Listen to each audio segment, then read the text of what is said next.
In this lecture, we will be discussing the difference between mass and weight. First, we'll talk about mass. All matter in the universe is comprised from 112 pure substances called elements. It is the chemically combining of these elements that gives us the vast array of materials that exist today. All elements are comprised of basic building blocks called atoms. The atom is the smallest piece of an element that retains the physical and chemical properties of that element. All atoms are comprised of three subatomic particles: neutrons, protons, and electrons. All neutrons are identical, all protons are identical, and all electrons are identical. It is the number and arrangement of these three basic particles in an atom that gives an element its chemical and physical properties. It is the neutrons and protons that give an atom its mass, as an electron is comprised mostly of energy. Each proton and neutron in an atom gives the atom an additional atomic mass of 1. So an atom of the element hydrogen that contains 1 proton and no neutrons has an atomic mass of 1.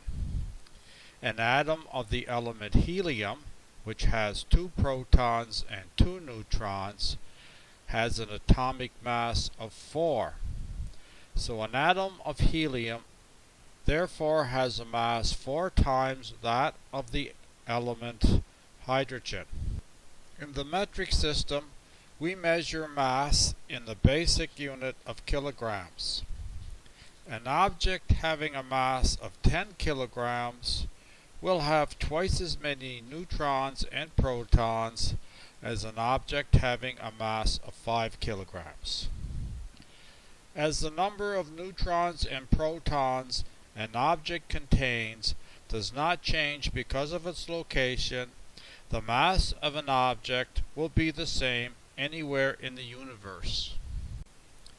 The mass of an object depends not only on the object's size, but also on how densely the neutrons and protons are packed together. Now let's talk about weight. All objects in the universe attract each other due to their mass. This attraction is a force and is similar to the force of attraction between the north and south poles of a magnet. This force is called gravity, and the relationship between mass and gravity is shown in the included diagram. If FGAV is the magnitude of the gravitational force, m1 the mass of object 1, m2 the mass of object 2, and d the distance between the forces, we can see from the relationship as the mass of one or both of the bodies increase, so does the gravitational force.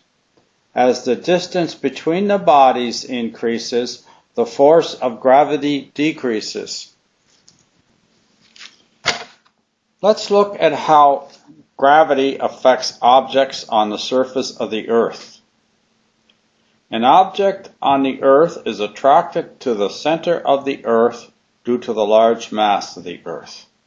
So our gravitational relationship becomes attractive force equals mb times me divided by d squared, where mb is the mass of the body, me is the mass of the Earth, and d is the distance from the body to the center of the Earth. But the mass of the Earth is a constant, so we can substitute Ke, a constant, for the mass of the Earth and our equation. So our equation becomes gravitational attractive force equals mb, the mass of the body, times a constant, divided by the distance from the body to the center of the Earth. Because of the large radius of the Earth, over 4,000 miles, the distance between a body on the Earth and the center of the Earth is relatively constant for all bodies. So we can substitute a constant for the distance from all bodies to the center of the Earth in our equation.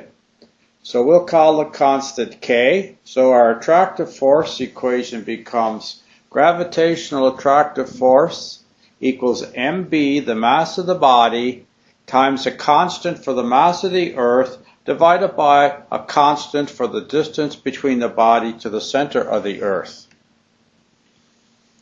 Now, if we divide the constant for the mass of the Earth by the constant for the distance of the object to the center of the Earth, we come up with another constant which we can call G.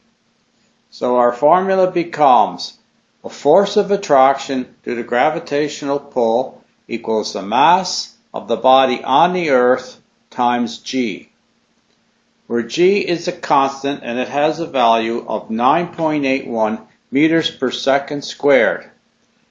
And F, the force of attraction, is the weight of the object. So on the Earth, to change mass to weight, we multiply the mass of an object by 9.81 meters per second squared. If mass is in kilograms, then weight is in the basic units of force, newtons. If the mass of an object was 100 kilograms, its weight on Earth would be 100 kilograms times 9.81 meters per second squared, or 981 newtons.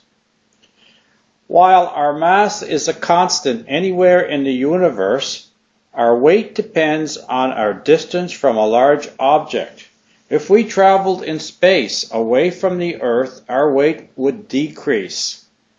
If we ended our journey on a planet that was larger than the Earth, because of the planet's larger mass, our weight would increase. Next, we're going to discuss the operation of a weight scale. But first, we have to understand the physics involved in the workings of a spring. Springs can be designed to stretch or compress when a force is applied. But whatever the construction, springs are elastic and will return to their original length when the force is removed. Scales use springs that are compressible. When a spring in a scale is subjected to an external force, its length shortens. As the spring shortens, it stores energy and creates a reaction force that opposes the applied external force. The spring will shorten until its reaction force equals the applied force, then spring movement will stop. If the external force is removed, the spring will return to its original position. With the scale, spring movement is proportional to the applied force. The greater the applied force, the greater the spring compression. If the applied force is a weight, we can attach a scale to measure the magnitude of the weight. Because we know that weight equals mass times 9.81, we can change the scale units to mass by dividing weight units by 9.81. When a person uses a scale to determine their mass, the scale is actually measuring weight in newtons, and conversion to mass takes place by the scale units.